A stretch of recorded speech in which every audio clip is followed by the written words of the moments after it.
class, and today we are going to discuss the correlation t-test. Here you can read the exercise, which is shortly about our friend Anastasia Appelman, who wants to seek the truth whether bigger flowers indeed give bigger apples. And for this, we need to help her. She has collected the data belonging to 15 flowers and 15 corresponding apples, so 15 apples that developed from these exact 15 flowers. And we know that the data are normally distributed. In this case, we can say, or we can ask whether there's a connection, sort of like a connection between the bigger diameter of flowers and the bigger size, bigger diameter of apples.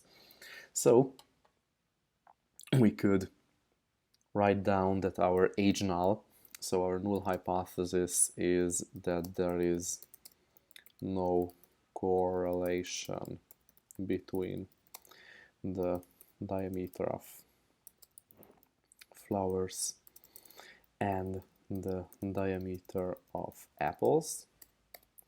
And the age one would be that there is correlation between the diameters. So now, where should we start? We should definitely use the correlation t-test, and we should start with the correlation coefficient. So which test should we use? Correlation t-test.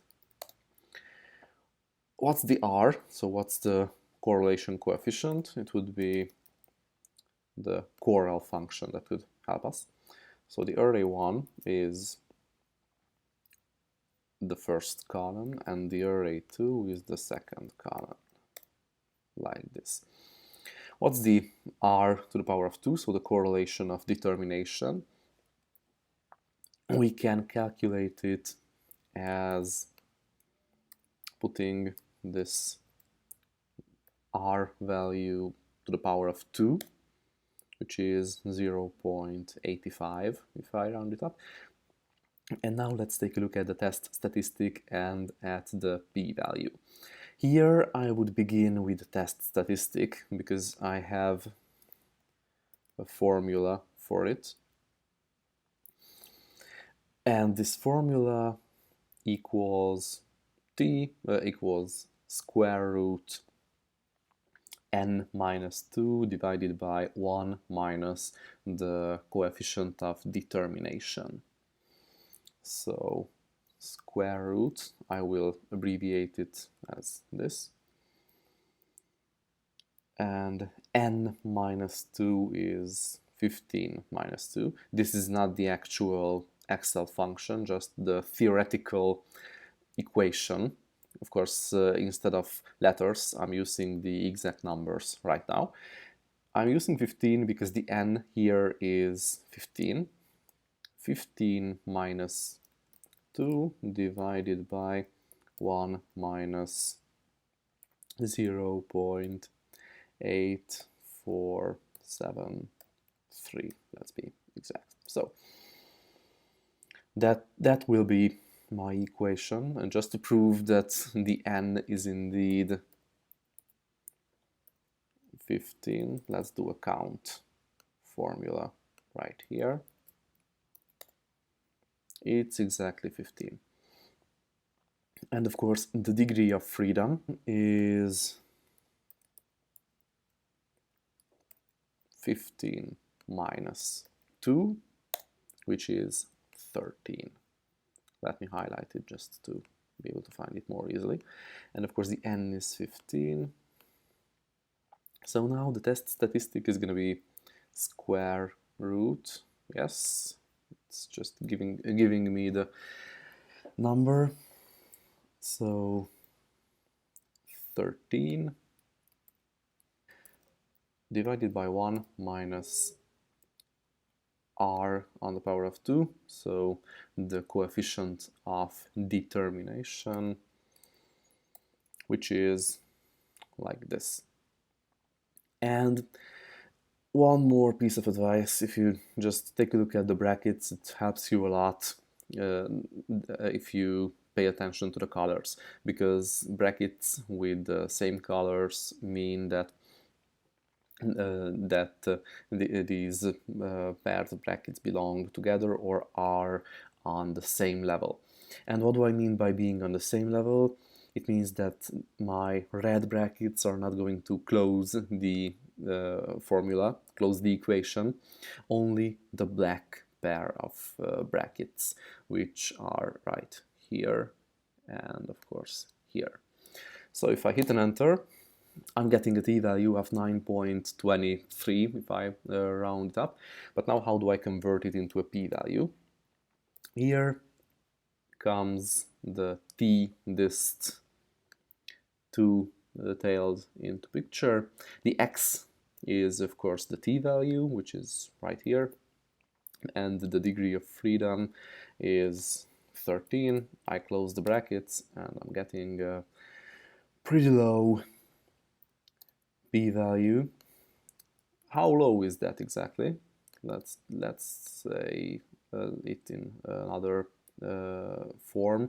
Let's convert it into percentage, and let's just extend the numbers beyond 0. We can say that it's pretty low. It's way lower than 5%, which makes me accept the alternative hypothesis, so it makes me deny the null hypothesis. Because of course, just like in the case of any other hypothesis test, if the p-value is below 5%, then I deny the null hypothesis and accept the alternative hypothesis instead. So I can also put down that I decline the null hypothesis. I accept the alternative hypothesis. And let's make it green like this. Okay. So now, just as something extra, let's draw a graph and let's make a trend line out of these two.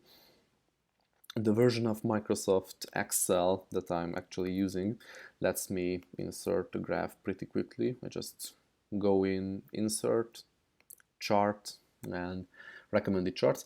Let's, of course, in this case, the scatter diagram is advised. Let's name it Flower and Apple Correlation. Let's just move it here. And we can see that there is a pretty positive correlation. Here we can also see this positive correlation, but of course the R and this 0.92 also tells me that there is a strong positive correlation between my X and Y values, so between my data. And now let's just insert a trend line. But how do I do this? Here I need to go into chart design, add chart element, and let's add a linear trend line. And if I want to format the trend line, I also have the possibility to set the intercept, display the equation of my line onto the chart, and of course I can also move this equation, and I can also display the R-squared value, so the coefficient of determination on the chart. So here's my trend line, and of course now it's up to me whether I want to format it in any other way. Like now it's a genuine line, no dotted line, it's a regular line.